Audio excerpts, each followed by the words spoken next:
Estamos aqui para mais um episódio dos nossos diálogos luso-atlânticos. Desta vez temos connosco em carne e osso o Dr. Rui Badaró em Lisboa. Portanto, temos o prazer de receber o Dr. Rui aqui no nosso escritório e de fazer uma gravação presencial, que é sempre muito mais agradável do que uma gravação por Zoom.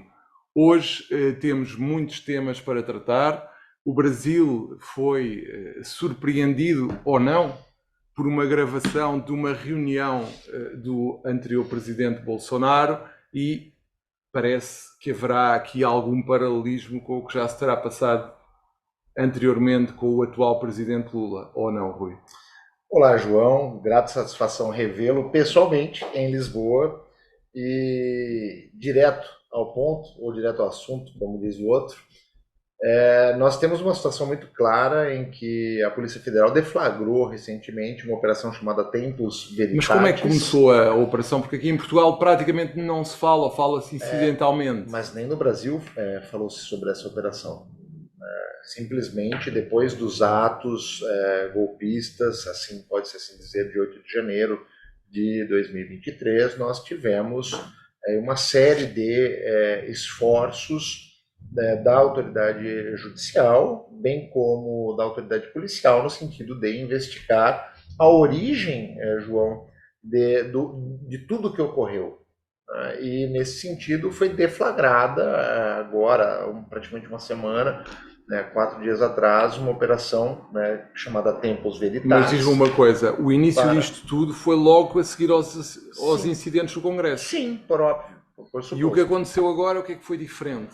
O que aconteceu agora é que, no curso das investigações, tomou-se conhecimento de uma minuta de um decreto que instituiria um estado de defesa e aboliria praticamente o Estado Democrático de Direito, com a permanência do anterior presidente no poder. O que não ocorreu por, parece-me, incompetência de todos os atores envolvidos. E também por um esforço muito grande das instituições democráticas no Brasil, seja o Poder Judiciário, seja o próprio Poder Legislativo e uma parte do Executivo, no sentido de que não ocorresse esse golpe. É o que nós temos de notícia praticamente hoje para trazer. E se não bastasse isso, deu-se conta também de um vídeo,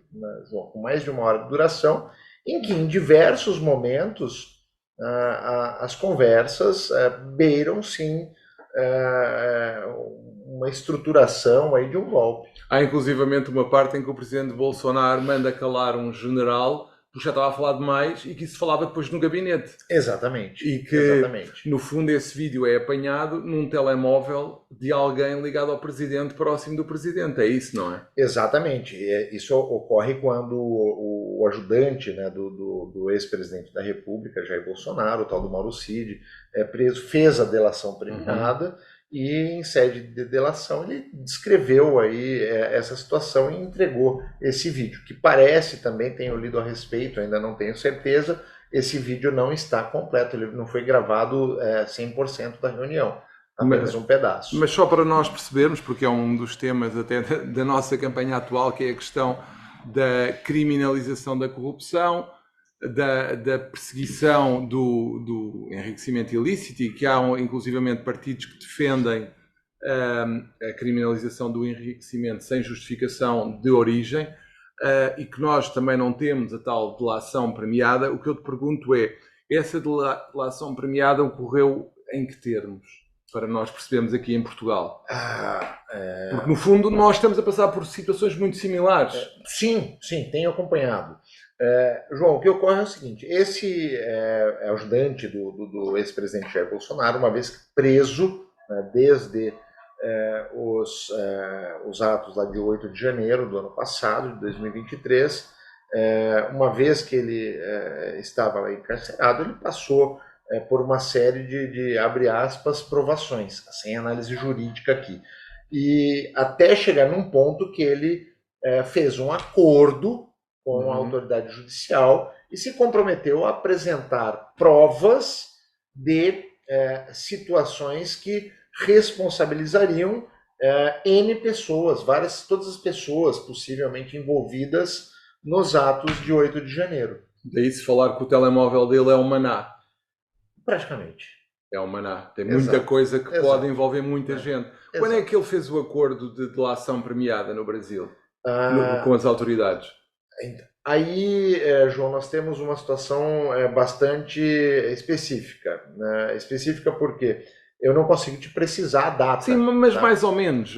Foi uma coisa de há um mês, 2 meses, 3 meses? É possível dizer que ele fez há mais tempo essa delação premiada, mas ela só foi divulgada agora, okay. Há cerca de um mês e meio. E tu achas que pode existir alguma consequência em termos de responsabilização criminal do próprio presidente Bolsonaro?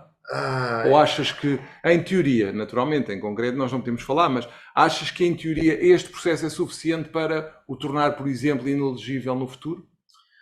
Inelegível ele já se encontra. Sim, mas ainda...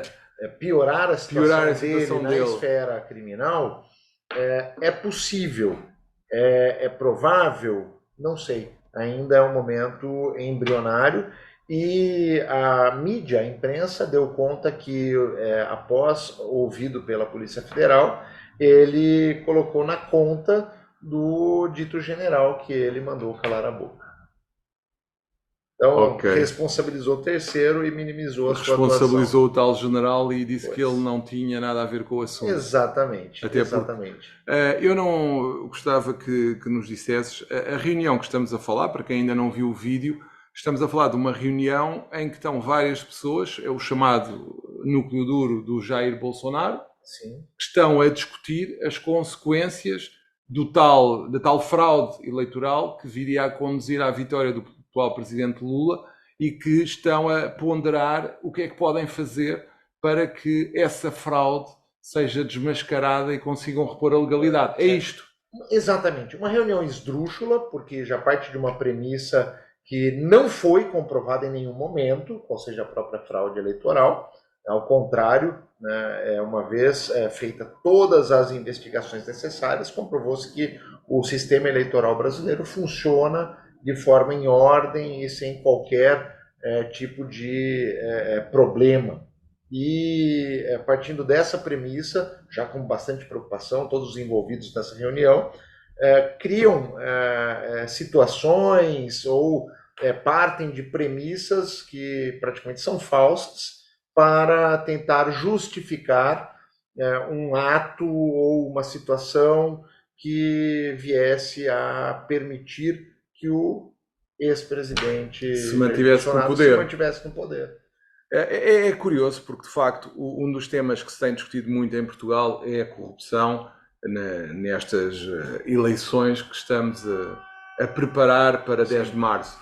O que tem acontecido é que têm começado debates que são curiosíssimos, aliás, têm sido alvo de grande sátira humorística, que temos debates de 25 minutos e comentários de 3 ou 4 horas, se for preciso, nas televisões, em que os comentadores falam sobre tudo e mais alguma coisa e retiram de 25 minutos conversa para horas, o que não deixa de ser estranho e curioso. Mas, de facto, os debates têm tido audiência, as pessoas falam das coisas, tem inclusivamente sido falado alguns episódios que vão aparecendo e tem-se falado muito de como combater a corrupção, mas sem que haja grandes ideias sobre isso.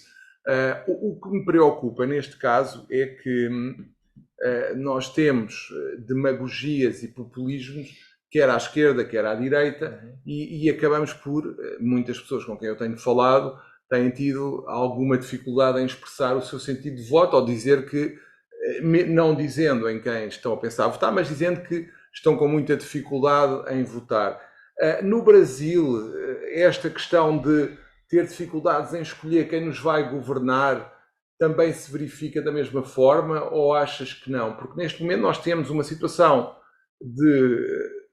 vimos do governo do Partido Socialista que durou João, bastante tempo. O Brasil encontra-se numa posição ainda polarizada, né? Quase no melhor estilo maniqueísta. Ou você é do bem, ou você é do mal, ou você é da direita, ou você é da esquerda. E o Brasil encontra-se, sim, completamente polarizado. Essa é a situação hoje do país. do Oiapoque ao Chuí, do norte ao sul do país. Pois, nós em Portugal, pelas sondagens, vamos ter, se forem verdade as sondagens, mas as sondagens em Portugal têm falhado muitíssimo, portanto estamos na dúvida se aquilo é real ou não, mas as sondagens apontam para uma subida do Partido Chega para cima de 20%, apontam para uma maioria de direita no Parlamento e temos também uma situação em que o Partido Social Democrata terá afirmado, e afirmou através do seu líder, que é integrante da coligação AD, afirmou que não iria fazer coligações com o Chega, e nós estamos a tentar, o PS também já disse que não iria viabilizar um bloco central, o que pode significar que vamos ter aqui uma espanholização da política portuguesa por impossibilidade de ter um governo e uma maioria que sejam tranquilas e que permitam governar e aprovar o orçamento, os próximos orçamentos e o próprio programa do governo. Isto é preocupante, acho eu, porque Portugal não é importante, diria eu, manter maiorias absolutas, porque de facto há um trauma das maiorias absolutas, porque infelizmente a última não correu muito bem, mas não há um trauma para a estabilidade e com a estabilidade. E é isso que me preocupa. Como é que tu de fora vês a possibilidade de Portugal ter uma instabilidade governativa? João, complexa pergunta, porque, salvo o melhor juízo, Portugal vem de uma mesma linha político-partidária já há muitos anos. Sim. E, de repente, bate a porta do país um partido de extrema-direita. Mas isso tem uma origem, e não é de hoje nem de ontem. Já faz um tempo que surgem situações do país, salvo o melhor juízo, é daquilo que leio, que acompanho de amigos portugueses, que conduziram a um crescimento do Chega. Fundo é corrupção. Não só a corrupção, mas também outros assuntos que eles usam como base para amealhar eleitores, como, por exemplo, estrangeiros vindo morar em Portugal, independentemente da nacionalidade, seja brasileiro, ou seja um africano, não interessa. Estrangeiros tomando os empregos dos portugueses. E nós aqui temos uma agravante, porque tivemos 2 casos muito mediáticos na justiça portuguesa que tocaram a esquerda e a direita. Portanto, este é o tema que tem sido, isto é quase, às tantas estamos numa lógica quase tiririca, não é? Pior não fica. Pior não fica. E eu acho que os portugueses também poderão passar por isso, na forma como irão votar no dia 10 de março, que é, estes já fizeram isto, estes fizeram aquilo, o que é que nós vamos votar? E este é o tema que pode vir a colocar-se na cabeça dos portugueses. Sim. E aproveitando o ensejo, João, mas já mudando de assunto, eu sei que nos dias vindouros o judiciário português irá enfrentar algumas questões nevrálgicas, como o julgamento do Sócrates, do Banco Espírito Santo, dentre outros. Você não podia comentar um pouquinho com a gente nos diálogos, porque são assuntos que repercutiram internacionalmente. Esses grandes processos, aliás, deram origem a uma conferência organizada pelo Conselho Superior de Magistratura sobre os megaprocessos, vêm levantar a questão eterna que é se é melhor ter um megaprocesso ou fatiar em vários processos esse megaprocesso, por haver quem entenda que a grandiosidade e a complexidade do megaprocesso prejudica a própria justiça e a prova. Porquê? Porque se perde no emaranhado de situações o juízo racional e as pessoas acabam por ter dificuldade em fazer o julgamento. Por isso é que, e bem, o Conselho Superior da Magistratura, agora no caso BES, criou uma equipa especializada de back-office para dar apoio aos magistrados que vão ter que julgar. Isso é inédito. É inédito, desta forma é inédito, mas também estamos perante o maior processo da justiça portuguesa, em termos de complexidade. E o que se passa é que esta conferência refletiu a preocupação, que me parece muito correta, da magistratura portuguesa, através do seu Conselho Superior, de tentar procurar um julgamento correto, ponderado, racional e em que haja uma comunicação correta e eficaz, porque nota-se a preocupação com essa comunicação, porque de facto vamos ter este ano julgamentos cruciais para a justiça portuguesa e que podem abalar ou fundamentar a credibilidade da própria justiça portuguesa. Porque se correrem mal, vão abalar. Sim. Se correrem bem, ou seja, se forem claros e a comunicação for eficaz, podem dar credibilidade à justiça portuguesa numa altura em que nós temos as instituições portuguesas muito abaladas em termos de credibilidade. Era importante que o pilar justiça se afirmasse como salvaguarda dos direitos de todos os cidadãos e como salvaguarda do próprio Estado de Direito Democrático. É isso que está em causa neste momento. Nós precisamos ter uma instituição credível e eu desejo que pelo menos os tribunais sejam essa instituição credível e pelo que vi do Conselho Superior da Magistratura, essa preocupação existe com a credibilidade e há um trabalho que está a ser feito para que essa credibilidade aumente pela forma que como estão a ser geridas. Aliás, a conferência tinha muitos jornalistas e tinha um painel só de jornalistas, o que prova bem como o Conselho está preocupado com a imagem da justiça, que é fundamental nos dias que correm e sempre, porque de facto dessa justiça depende a ordem e o progresso, como diz a vossa bandeira, de qualquer sociedade, porque se entrarmos numa justiça privada é a barbárie, é o fim da ordem. João, e mudando de assunto de novo, pessoal, eu não estou parecendo jornalista, mas não é esse o objetivo. É que são muitos assuntos e nós tivemos um delay na gravação dos diálogos, fruto de compromissos profissionais meus e do meu querido amigo João, mas entendemos que os diálogos são importantes e nós continuaremos com eles. Dando continuidade, João, eu tenho uma pergunta para ti que envolve não só Portugal, mas a Europa de maneira geral. E já conversamos sobre isso em outras oportunidades. Recentemente, aliás, o Mercosul tem se esforçado para firmar um acordo com a União Europeia. É um acordo que parece-me será malogrado. E tal se dá por uma série de razões, e eu gostaria de ouvir a tua opinião sobre essas razões. Esse acordo que eu digo, pessoal, é um acordo no âmbito da agricultura, que seria de suma importância tanto para o Mercosul quanto para a União Europeia. Na sua visão como jurista, João, o que você entende, como você vê a postura, por exemplo, do Macron no sentido de falar, não vamos aprovar, não queremos a continuidade da negociação desse acordo com o Mercosul, considerando aí nas últimas semanas os movimentos aí dos tratores na Alemanha, na França, na Espanha. Em Portugal também. Em Portugal também. Em Portugal. Eu diria que a questão da agricultura sempre foi um tema fundamental na União Europeia. Aliás, grande parte do orçamento comunitário é absorvido pela política agrícola comum desde sempre para compensar os agricultores europeus na sua produção. E por isso é um tema muito sensível. Sim. Porque as pessoas neste momento têm medo que, havendo alguma questão entre a União Europeia e o Mercosul, que haja um desaparecimento da alimentação das prateleiras dos hipermercados, que é onde as pessoas principalmente compram neste momento.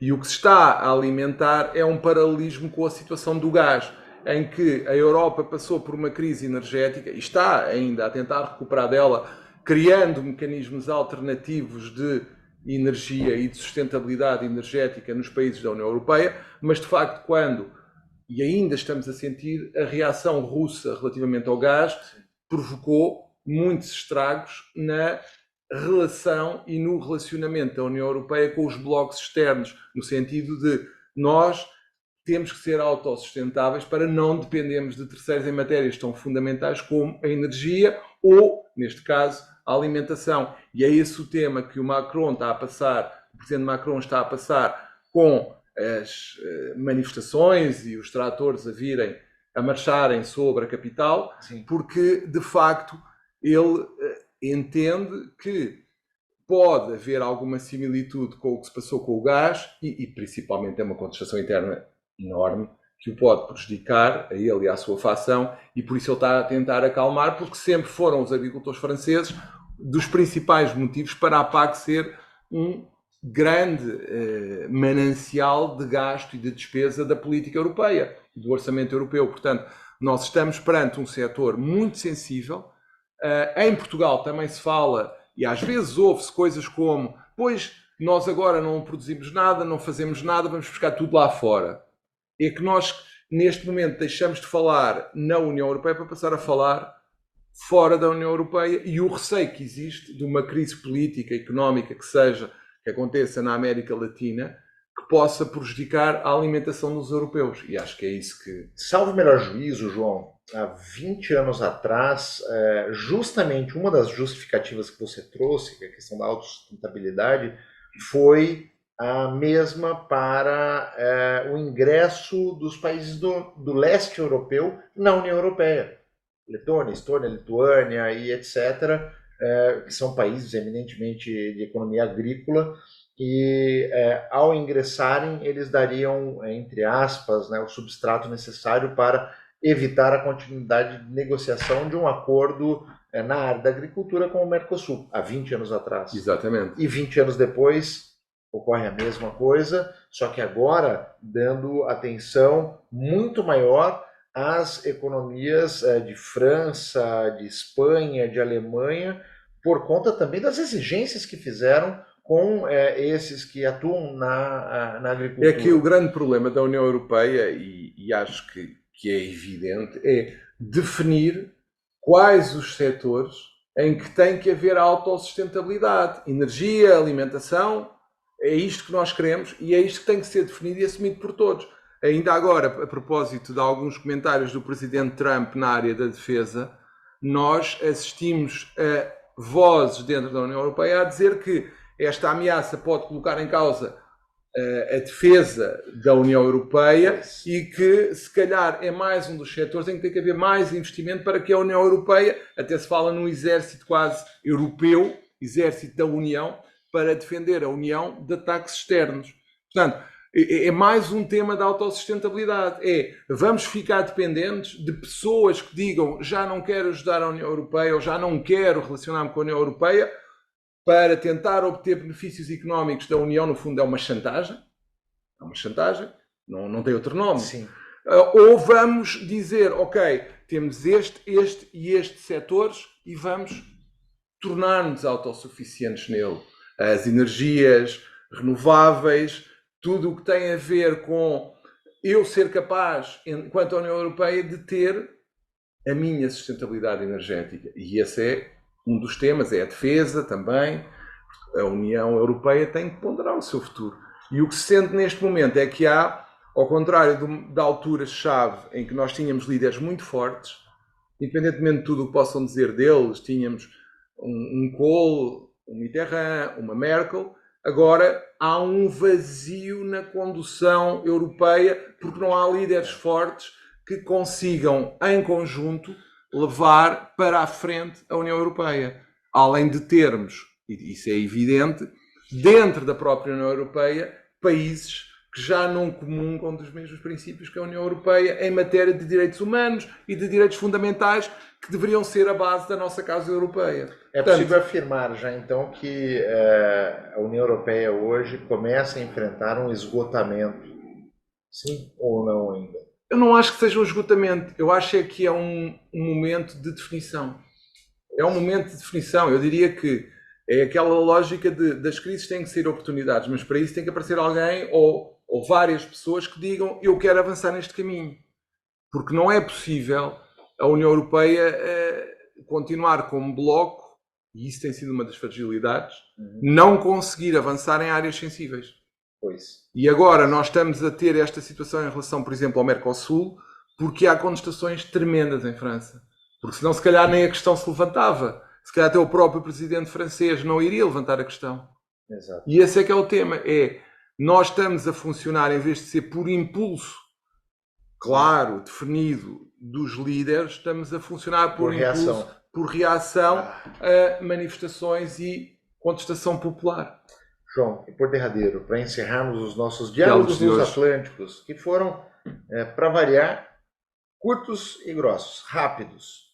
Soube que no último sábado saiu na imprensa uma entrevista que você concedeu contando sobre sua trajetória, carreira e também sobre as suas perspectivas para a advocacia portuguesa. Não posso deixar, pessoal, de fazer uma homenagem aqui para o João, que nos últimos anos, além de parceiro profissional, tornou-se meu amigo e parece-me que tudo evidencia no coroar dos esforços dele em prol da advocacia, não só portuguesa, porque o João é um visionário, é um jurista esforçado e que tem um objetivo muito claro: a melhoria contínua da advocacia, seja ela portuguesa, brasileira ou em todo o mundo. Estou certo, João?